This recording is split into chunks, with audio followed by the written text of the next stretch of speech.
Okay, I'll make this one quick. It's about the design for the kind of AI software where I was looking at, where you could create any image, and you can create images with AI, but mine is you can specifically alter the image and specifically redesign the image and specifically design things, and it's very Copilot-ish, where the Copilot sort of works the software for you to a certain extent, if not the full extent, but you also have access to the software underneath.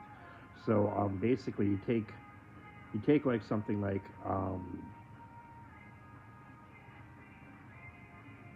designing like household items, like an interior design software where you design household items, and you have specific colors and you have specific patterns and you have specific designs that adhere to all the products and all the.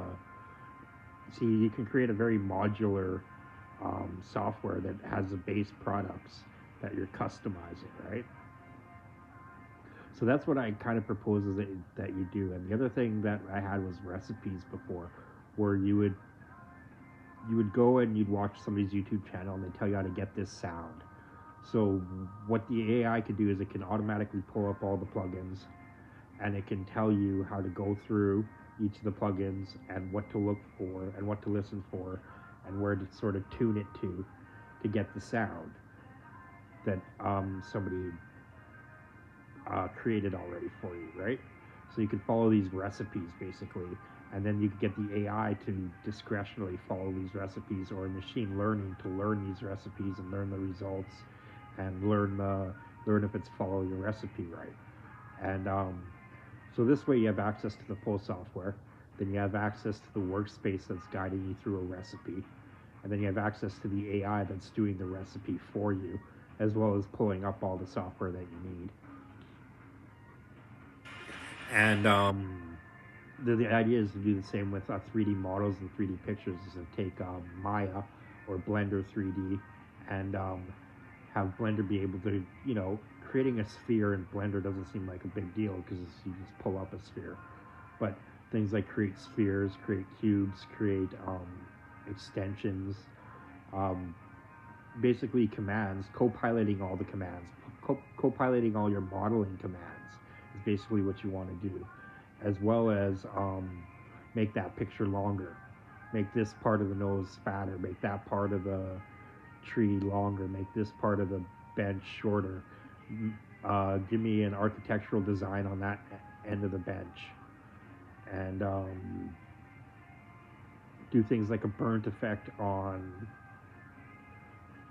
burn and ice. So have this part burning and this part frozen in ice, and specifically alter and manipulate the pictures. Turn that up on its head, turn that up on the side, connect these two together. See, what I had was a game designer software or a character designer software, sorry, where you design your own levels and you design your own characters. And then it went a bit further and you design your own trees and you design your own buildings and you design your own cars. And you could do things like put modular primitives together. So you take two primitive shapes and put them together. And there's these different ways that you can put them together and squish them together and connect them together. And so you have to co-pilot all these actions, but as well as have a general. People are going to want to put the ear on the head and have a general action for that, or putting it all. People are going to want to put the whole face together. At some point, they're going to be working on an ear, and then they're going to assume that the rest of the face is going to be put together, and then they're going to go work on an eyebrow.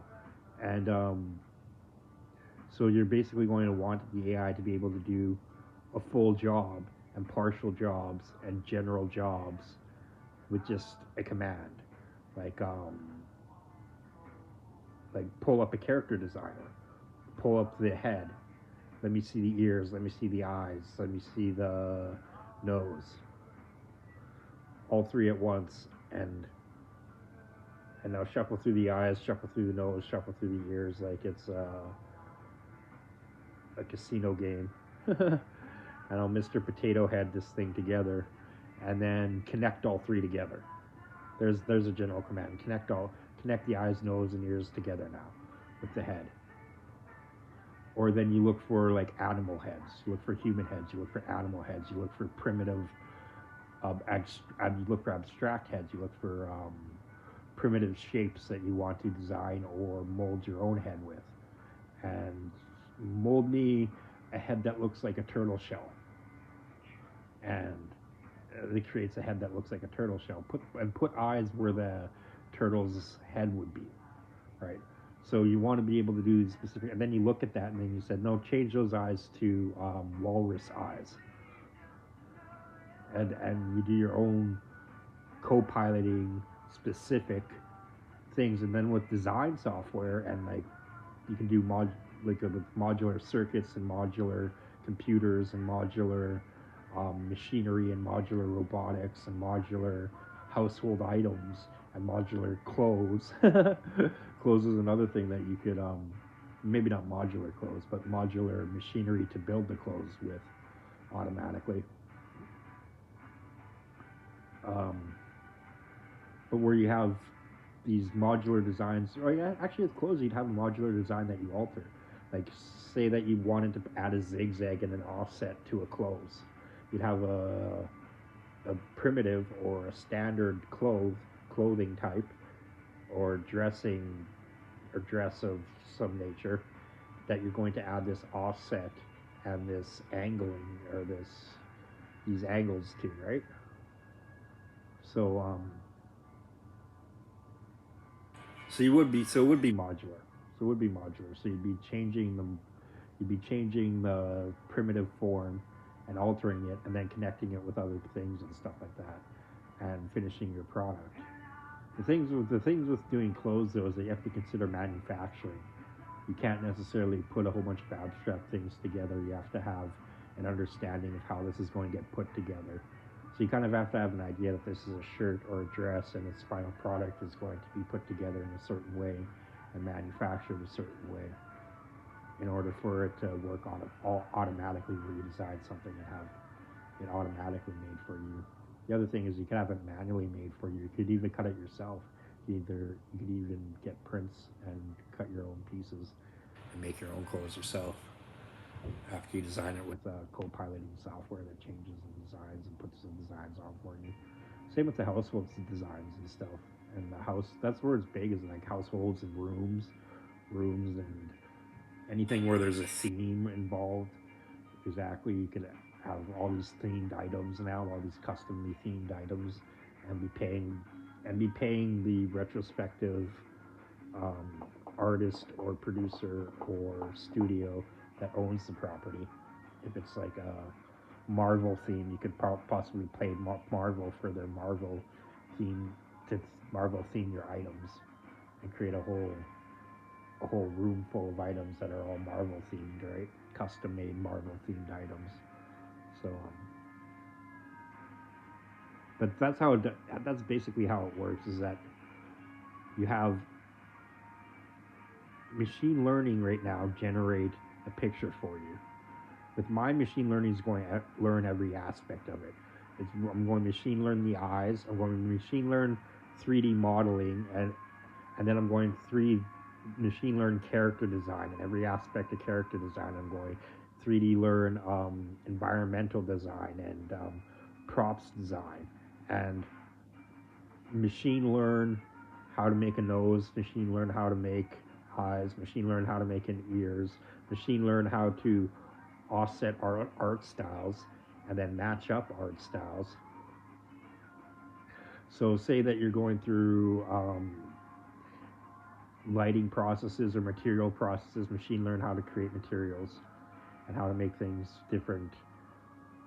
Like a turtle shell would be like a different material, right, than skin, and how to make different ogres have different skins and stuff like that, and materials shape your, like exactly, you say ogre skin and you get all these materials for ogre skin and all these textures and surfaces or whatever all is included in the process, as well as access to the software to specifically do the software way as well, right?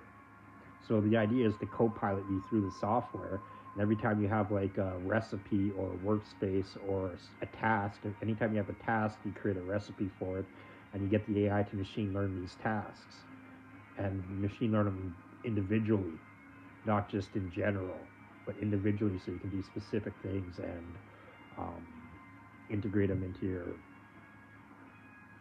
co-piloted design experience where any image that you come up with you can create, and you can create the image the way you want to. You can create things like design materials, like 3D CAD and design materials in all terms specifically, with co-piloting, with text, with just by saying change this or change that, change this part of that or change this that part of this, and it'll have the intelligence to be able to identify these pieces and create these pieces and thus change these pieces as well.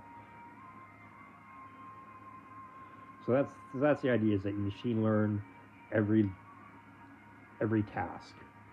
Every task, not every parameter specifically. I guess you can machine learn how to. No, you can't really do that. You can't really machine learn every parameter. You kind of have to like come up with tasks that people commonly do and will do all the time, and machine learn the tasks and have it specific that way. I think because parameters are too linear. They're too linear. It's like adding contrast or not. Doesn't make sense. You need a task that says have a dark room and now you add contrast, or have a light room and now you add contrast.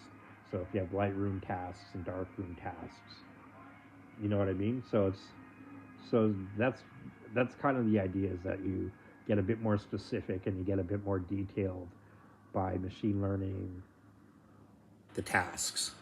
That'd be the design, to have a primitive and modular design and have tasks that you can learn and machine learn and work the software, co-pilot the software with.